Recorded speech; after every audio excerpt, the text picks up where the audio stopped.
Hello friends, welcome back to Cini World. Today I will explain the fantasy film titled as Super Me. Spoilers ahead.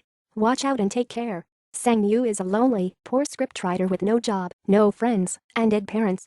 His main problem, however, is that he hasn't been able to sleep in over half a year because every time he does, a demon appears in his dreams and transforms them into violent nightmares.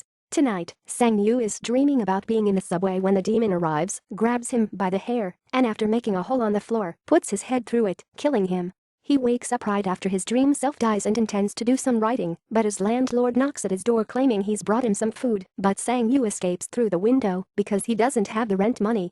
As he walks the streets, he remembers all the experts he's visited on the subject of dreams: psychologists, doctors, scientists, religious devotees and the like. They all had different theories on what dreams do and can mean, but nothing concrete that could help him in any way. He stops at a food stand and asks for a crepe with no eggs because that's all that he can afford, but the crepe man adds an egg anyway as a free treat.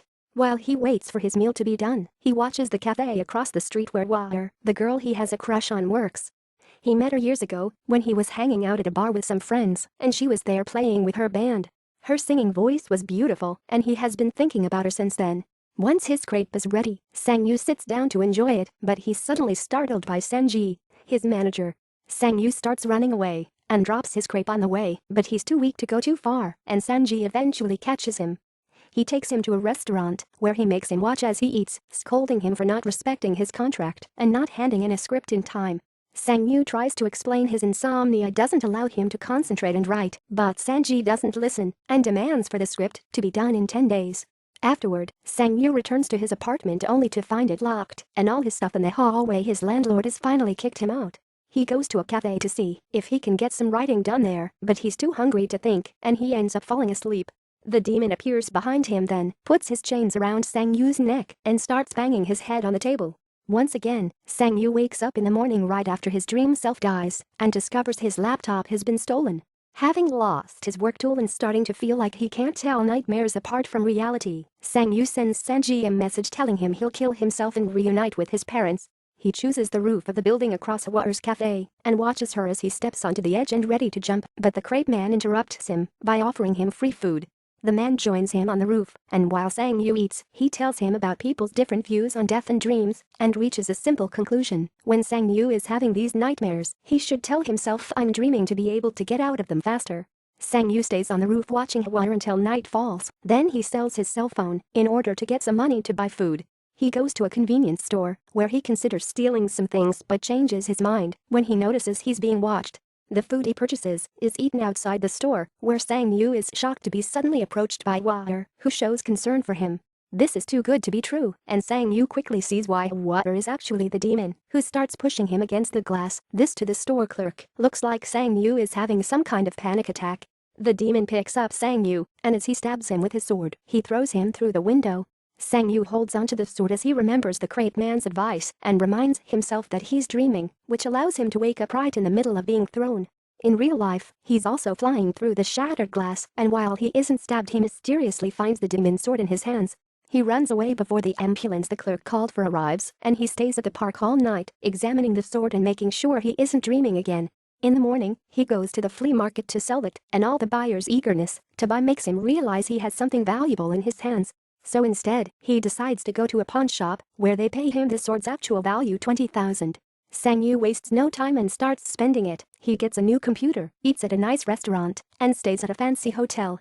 When night falls, he takes some sleeping pills and waits for his usual dream to kick in. This dream is also happening in the hotel, so he leaves his room and explores the hallway, grabbing a vase and saying, "I'm dreaming," but nothing happens. He decides to explore a little more, and that's when the demon appears, chasing after him with a giant gold axe. The demon hits him with his weapon and tosses him around, causing quite a number of injuries, but after a few hits, Sang-Yu manages to grab the axe and says, "I'm dreaming." Once again, he wakes up with a weapon in his hands and no wounds to be seen.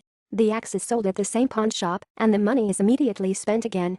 Sang-Yu gets nice clothes, a new car, and spends the night drinking with some women at a bar. When he returns to his hotel room, though, he doesn't let them come inside with him. He just gives them money for a cab before going to bed. Tonight he's trying a new trick. He looks at pictures of an important museum on a book before falling asleep, and the trick works because the dream happens in the same exact place he saw on the photographs. Sang-yu looks around, admiring all the antiques, before sitting to wait for the demon to arrive. This time, it arrives with a firearm, which goes against his plan. Sang-yu begins running and dodging the bullets, but eventually the demon catches up with him and kills him. Sang-yu wakes up in his hotel bedroom, but since he didn't manage to grab anything, he doesn't want to leave the job unfinished, so he swallows a sleeping pill. Back in the dream, he begins running again, and after dodging a couple of bullets with a particular exceptional jump, he grabs 2 antiques before saying "I'm dreaming" and waking up. This time, Sang-yu takes the treasures to professional antique dealers that make business with rich collectors. He gets 2 million for them, and some questions about his methods, but thankfully he manages to dodge them all. When he's leaving the shop, he's approached by an angry Sanji, who had thought he was dead. Sang-yu invites him to eat at a fancy restaurant and pays him back the money he had given him for the script, telling him he doesn't write anymore. The next day, he finally enters Hwaer's cafe, and after ordering a latte, he asks her if she recognizes him, but she doesn't. He also asks her why she's selling the cafe, and she explains it's because she has no clients and the shop only creates debt. Later at night, Sang-yu gets drunk while having dinner with Sanji, who wants to know the secret to his success. Sanji takes Sang-yu back to his hotel room, and after putting him into bed, he pretends to leave only to come back and look at Sang-yu's wallet and checkbook. He's suddenly startled when Sang-yu wakes up with gold chains in his hands, and now that he knows the secret, begs his friend to let him help him with this new business of his, which Sang-yu considers for a while. The following day, Sang-yu buys Hwaer's cafe and tells her he still wants her to run it. They can share the earnings, but he'll be in charge of covering the losses. To show how grateful she is, she invites him to dinner, where they discuss their new shared business. And Hwaer expresses her suspicions of Sang-yu wanting more out of this deal than just money. From then on, Sang-yu goes into dream adventures regularly, while Sanji protects his sleeping body. Some of his dreams include, for example, robbing a bank, where he shows how much control he's learning to have over his powers. He's starting to fight the demon back, and he can move objects around with his mind. He also starts bringing bigger objects back, like a red car. Sometime later, Hwaer's cafe is full of clients because Sang-yu has sent Sanji to pay people on the streets to come. He's also left a bag of money for the crate man as a thank you for the times he's shared a free meal with him. After the shop closes, Sang-yu goes for a walk with Hwaer, who guesses based on only a few words that he's a scriptwriter. Sang-yu begins to walk her home every day after work, and one night, he lets her drive the red car from his dream, which he tells her is for her. Such fortune makes her assume he's a very famous scriptwriter. While she drives through the night, Sang-yu remembers the day he met her. After her show, he saw her crying after a fight with her ex, and afterward, he followed her to the movies a couple of times.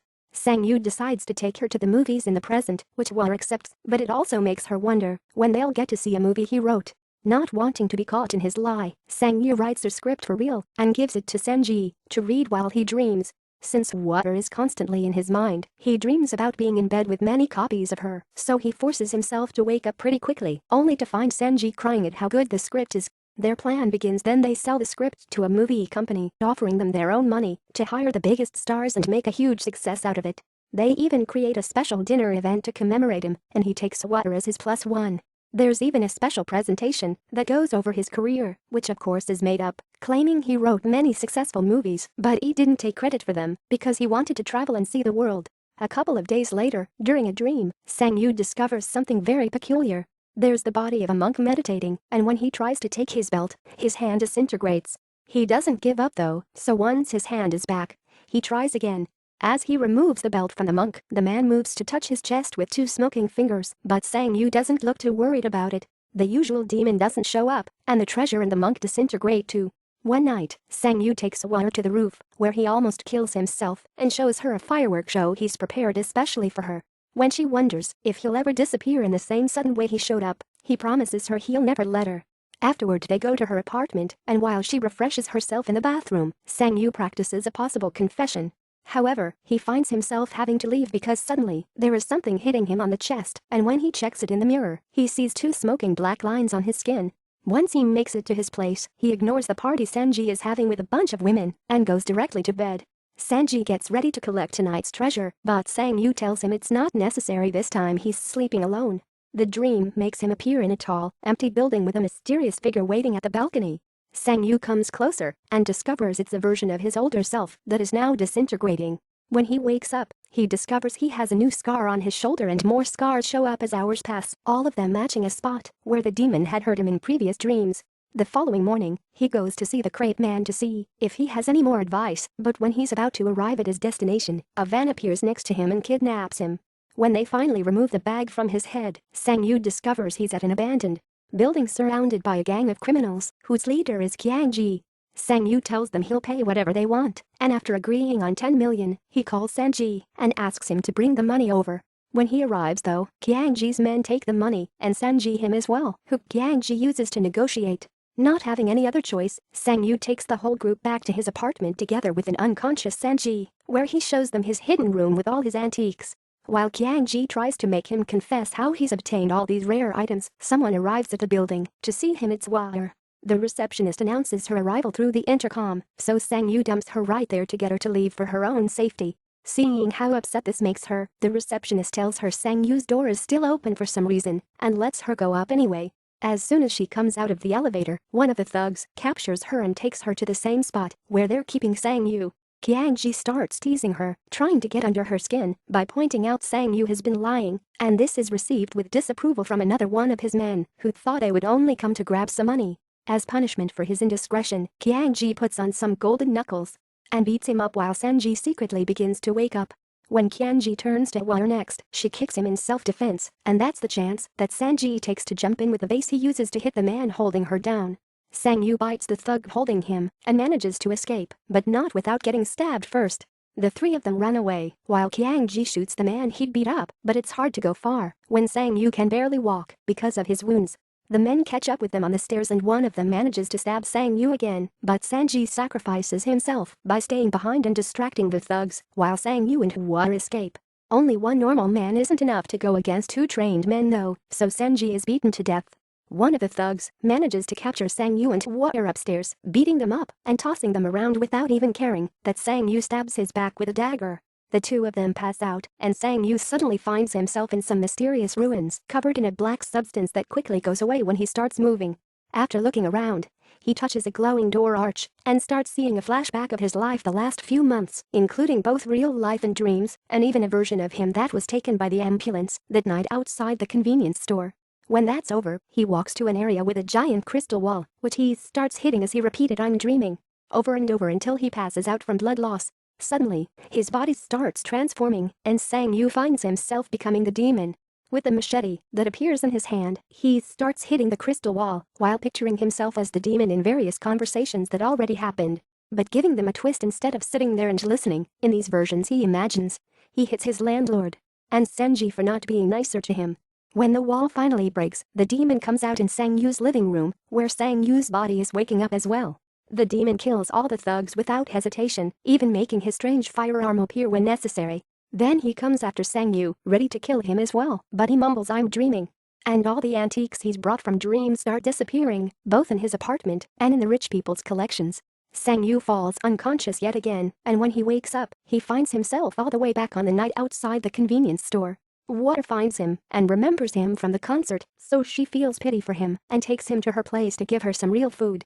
While he eats some noodle soup, she tells him she's read a story of his in a magazine and thinks it was very good. He just needs a bit of luck to make a breakthrough. Until then, she offers him to work at her cafe, which causes him to break down and start crying, while it is revealed that all this time, Wire has always known he's been watching her. Sometime later, while they're working at the cafe, Wire gives Sang-yu a gift, a brand new laptop for him to write on. Afterward, Sang-yu meets with Sang-ji at a restaurant to give him back his money because he can't write a script on demand. He only wants to write what he wishes to write. Not only Sang-ji turns down the money, he gives him more in return because he's managed to sell one of Sang-yu's old scripts. To celebrate, Sang-yu is the one that will cover their bill. Many days later, now content with his life, Sang-yu goes to see the crepe man to order some food, so the man takes the chance to give him back his money and shows him a scar on his stomach because he used to have the same power as well and learned this humble life is preferable. As Sang-yu listens to his story, the ruins from his last dream appear behind him, and it's revealed that the new demon that killed the thugs has been following him since he reappeared at the convenience store. Thanks for watching. Please subscribe.